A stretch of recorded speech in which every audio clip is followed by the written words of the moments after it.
ফেলুরে, তোর চশমাটা খোল, না হলে স্যার কিন্তু তোকে মেরে তক্তা বাড়িয়ে ফেলবে। আর তোর জন্য কিন্তু আমরাও মার খাবো আজকে। স্যার তো যা হবে আমি দেখে নিব। Good morning sir. সবাই বসে পড়। আর ফেলু, তুই তুই দাঁড়িয়ে থাক।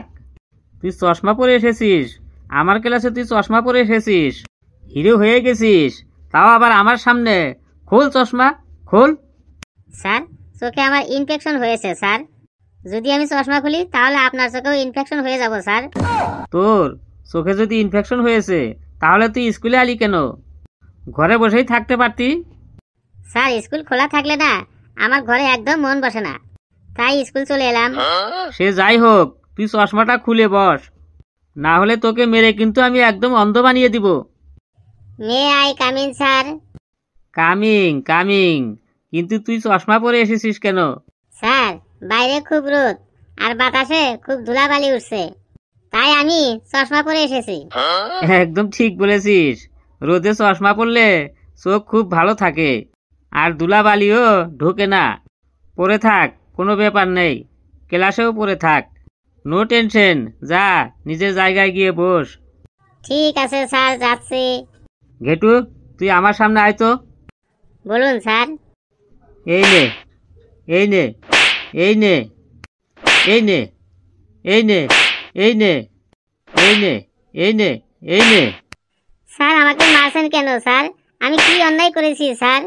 তোর অন্যায় করার জন্য অপেক্ষা করব আমি, যে কখন তুই অন্যায় করবি আর তখন আমি তোকে মারবো। তোর চেহারা দেখে বোঝা যাচ্ছে যে তুই অন্যায় করবি, এই জন্য তোকে আগে থেকেই মারছি।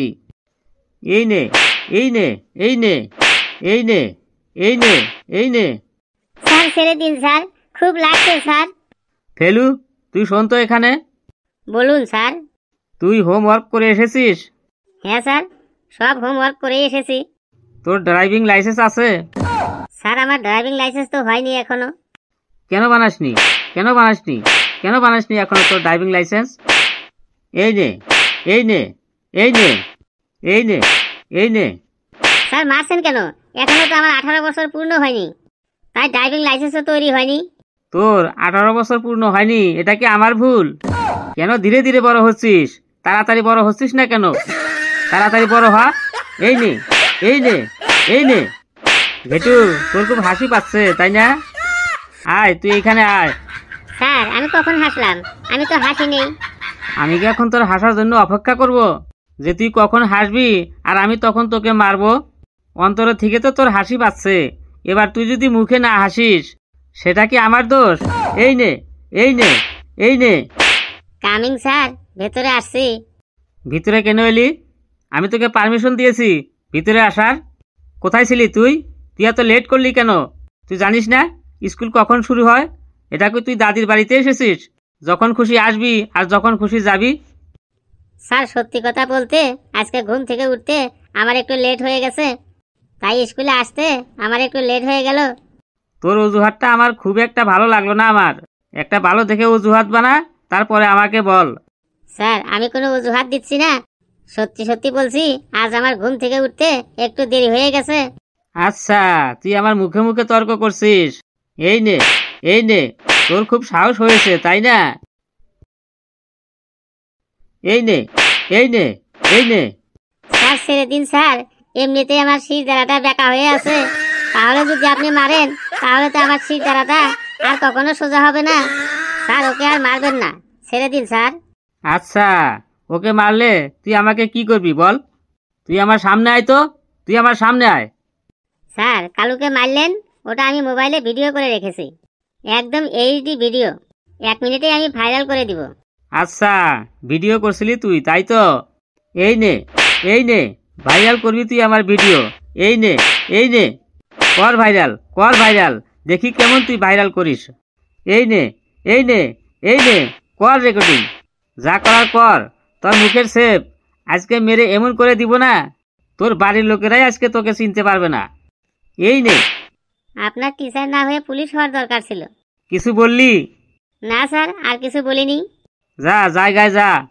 শোনো গুণধর ছাত্র ছাত্রীরা, তোরা তো জানিসই যে এই সময় এই শহরের সব থেকে শ্রেষ্ঠ বিচার তোদের ক্লাস নিচ্ছে। এই বছর আমাদের লক্ষ্য থাকবে আমরা 1 বছরের সমস্ত সিলেবাস 1 মাসের মধ্যেই শেষ করে ফেলবো। তোদের যত বই আছে সব বই একদম হাওয়ার গতিতে শেষ করব, কিছুই বাকি রাখবো না। চলো তাহলে শুরু করি হাওয়ার গতিতে চলার জন্য। সবাই তৈরি হয়ে যাও। ফেলুরে, স্যার মনে হয় একটু বেশি বেশি বলছে, তাই না?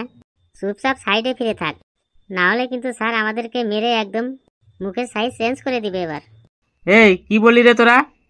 ওয়াও, স্যার 1 বছরের সিলেবাস সব 1 মাসের ভিতরে শেষ করে দেবেন? তাহলে তো একদম মজা এসে যাবে। হ্যাঁ স্যার, এটা আপনার দ্বারাই একদম সম্ভব। You are the most popular and intelligent and talented teacher in our শহর। তো প্রিয় ছাত্র ছাত্রীরা, সকলে সব কিছু বুঝে গেছো তো? আর যদি না বুঝে থাকো তাহলে একবার কেন হাজার হাজার বার আমাকে জিজ্ঞাসা করতে পারো। আমি তো তোমাদের বোঝানোর জন্যই আসি, আর এই জন্যই তো আমি পেমেন্ট পাই। বলো, কে কি বুঝতে পারো নেই বলো, আমাকে লজ্জা করো না, বলো। স্যার, আমি কিছু বুঝতে পারি নেই, আমার মন অন্যদিকে ছিল। প্লিজ আমাকে আরেকবার ভালো করে বুঝিয়ে দিন। কোনো ব্যাপার নেই বেটা, এই জন্যই তো আমি আছি, এই জন্যই তো আমি মাস মাস পেমেন্ট পাই। একবার না, তুমি হাজার হাজার বার জিজ্ঞাসা করতে পারো। যতক্ষণ বুঝতে না পারবে ততক্ষণ জিজ্ঞাসা করে যাও। এই জন্যই তো আমি মাস মাস পেমেন্ট পাই। তাহলে বলুন স্যার। আমরা 1 বছরের সমস্ত বই এবং সিলেবাস 1 মাসের মধ্যেই খুব সুন্দরভাবে হাওয়ার গতিতে শেষ করে দিব। তোমাদের সব বিষয়ে একদম বাঘ বাচ্চা বানিয়ে দিব, একদম বাঘ বাচ্চা। Hindi, Bangla, chemistry, maths, geology, geography, একদম সব বিষয়ে বাঘ বাচ্চা বানিয়ে দিব। বুঝলে বেটা? ঠিক আছে স্যার, বুঝে গেছি, থ্যাংক ইউ। আমি বলতে চাইছি যত খুশি আমাকে জিজ্ঞাসা করো, কিন্তু তোমার সব কিছু বুঝতে হবে। একবার না, 2 বার না, 100 বার না, হাজার হাজার বার জিজ্ঞাসা করো, যাতে তুমি পরীক্ষায় ভালো রেজাল্ট করতে পারো। আর এর জন্যই তো আমি পেমেন্ট পাই, তাই না? Okay sir. এখানে আর কেউ আছো যে আমার কথা বুঝতে পারোনি? লজ্জা না করে আমার সামনে চলে এসো, আমি ভালো করে বুঝিয়ে দিচ্ছি। তোমরা কেউ লজ্জা করবে না। হাজার হাজার বার আমাকে জিজ্ঞাসা করো, আমি হাজার হাজার বার বুঝিয়ে দিব। যে না বুঝতে পারবে সে আমার সামনে এসো, আমি ভালো করে বুঝিয়ে দিচ্ছি। এই বোঝানোর জন্যই তো আমি পেমেন্ট পাই। স্যার, আমি ভালো করে বুঝতে পারিনি, আমাকে একটু ভালো করে বুঝিয়ে দিন। ও তাই, তুমি ভালো করে বুঝতে পারোনি? এই নে, এই নে, এই নে, মাথায় তোর বাট্টা খা। ক্লাসে তোর মন থাকে না? এই নে, এই নে। কি করিস তুই ক্লাসে? ক্লাসে কি তুই ঘুমাস? এই নে, এই নে, এই নে। একটি জিনিস কতবার আমি বোঝাবো তোকে? স্যার, এবার আমি সব বুঝে গেছি, আমাকে ছেড়ে দিন। যা, জায়গায় গিয়ে দাঁড়িয়ে থাক। আর কে কে দাঁড়িয়েছিলি? ঘেটু আর ফেলু, তোরা দুজন দাঁড়িয়েছিলি, মানে আমার কথা বুঝতে পারিসনি, তাই তো? না স্যার, আমার পাটা একটু টনটন করছিল, তাই আমি একটু দাঁড়িয়েছিলাম। আমি সব বুঝে গেছি স্যার, একদম আপনি যা যা বলেছিলেন সব বুঝে গেছি, একদম ডিটেলসে বুঝে গেছি। হ্যাঁ স্যার, ঘেটু ঠিকই বলেছে, আমারও পাটা একটু টনটন করেছিল, তাই আমিও একটু দাঁড়িয়েছিলাম। আপনার কথা সব বুঝে গেছি স্যার, আপনি যেভাবে বুঝালেন আপনার সিলেবাসটা একেবারে জলের মতো মুখস্থ হয়ে গেছে। আচ্ছা, সব বুঝে গেছিস, তাই তো? বেশ, তাহলে ঘেটু বলতো, আমাদের রাজ্যের করোনা মহামারী নিয়ে একটা রচনা বলতো। স্যার, করোনার সময় আমি ঝাড়খণ্ডে গেছিলাম, আমার মামার বাড়ি, তাই আমাদের রাজ্যে ওই সময় কি হয়েছিল ঠিক আমি জানি না।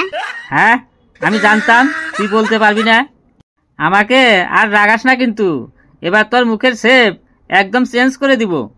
স্যার, একটু বাইরে যাব জল খেতে, গলাটা একদম শুকিয়ে গেছে, খুব জল তৃষ্ণা পেয়েছে আমার। এই যে এখন প্রশ্ন ধরছি, আর তোদের পা টনটন, মাথা ঝিমঝিম, জল খাওয়া, প্রস্রাব করা শুরু হয়ে গেছে। কোথাও যেতে পারবি না, চুপচাপ দাঁড়িয়ে থাক, না হলে কিন্তু তোরও আমি মুখের শেপ চেঞ্জ করে দিব।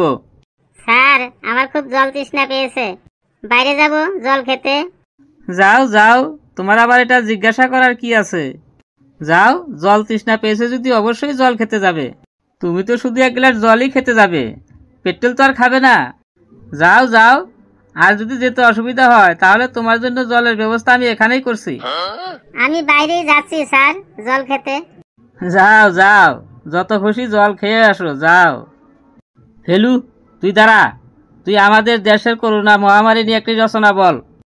করোনা ভাইরাসের সময় কি কি হয়েছিল সেই সম্পর্কে বল। বলছি স্যার, আমাদের এখানে প্রথম করোনার আগমন ঘটে 2020 সালের মার্চ মাসে।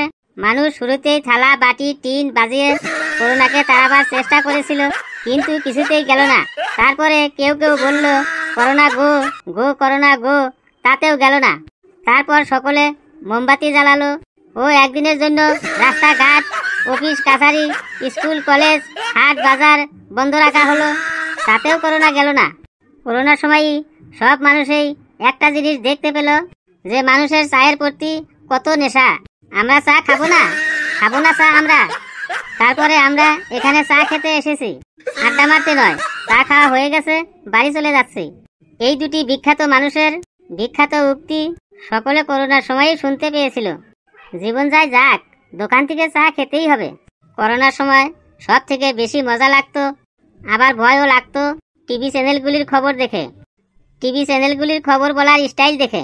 এই মাত্র খবর পাওয়া গেল দমদমের গুরুজীবন রোডের একজন বৃদ্ধের সোয়াইপ টেস্টের করোনা টেস্টের পজিটিভ এসেছে। ওখানে আমাদের প্রতিনিধি আছে নারু গোপাল ভান্ডিয়া। তো নারু, কি খবর আছে তোমার কাছে? নারু বলছে, দেখো বুঝি, আমি এখন দাঁড়িয়ে আছি সেই গুরুজীবন রোডে। ওই আক্রান্ত বৃদ্ধকে হসপিটালে কোয়ারেন্টাইনে পাঠানো হয়েছে, আর ওনার বাড়ি বাঁশের ব্যারিকেড দিয়ে ঘিরে ফেলা হয়েছে, আর পুরো এলাকাটা স্যানিটেশন করার প্রক্রিয়া চলেছে। আর ওই বৃদ্ধ গত 10 দিন কোথায় কোথায় গিয়েছিল সেই বিষয়ে খোঁজ খবর নেওয়া হচ্ছে। মানে পুরো এলাকাটাই একদম থমথমে পরিবেশ। ওই সময় প্রশাসন থেকে বলা হতো আপনারা ঘরের ভিতরেই থাকবেন, বাইরে কেউ আসবেন না। আর যত বলা হতো তত মানুষ বাইরে বেড়ানোর জন্য তত চেষ্টা করত। আর মানুষ বাইরে বেরোলেই হলো, পুলিশে একদম মানুষকে মেরে IPL এর মতো ঘরে ঢুকিয়ে দিত। করোনা না হলে অনেকে জানতেই পারতো না কোয়ারেন্টাইন কি, জনতা কারফিউ কি, লকডাউন কি, মাস্ক ও স্যানিটাইজারের কি কাজ। তুই আর ভক ভক করিস না, করোনাটা কেমন ভাইরাস সেটা একবার বল। স্যার, করোনা হলো এমন একটা ভাইরাস, প্রথমে কাঁপুনি, তারপর ঝাঁকুনি, তারপর পতলডাঙা। বাপ রে বাপ, তোরা বস বাবা, আমি এখন আসি। তোরা বস বাবা, তোরা বস। বন্ধুরা, ভিডিওটি কেমন লাগলো আপনারা অবশ্যই জানাবেন, আর ভিডিওটি লাইক করবেন, যত পারেন শেয়ার করবেন, আর চ্যানেলটি সাবস্ক্রাইব করে আমাদের সাথেই থাকবেন। আরো মজার মজার ভিডিও পাবেন। হাসতে থাকুন, সুস্থ থাকুন।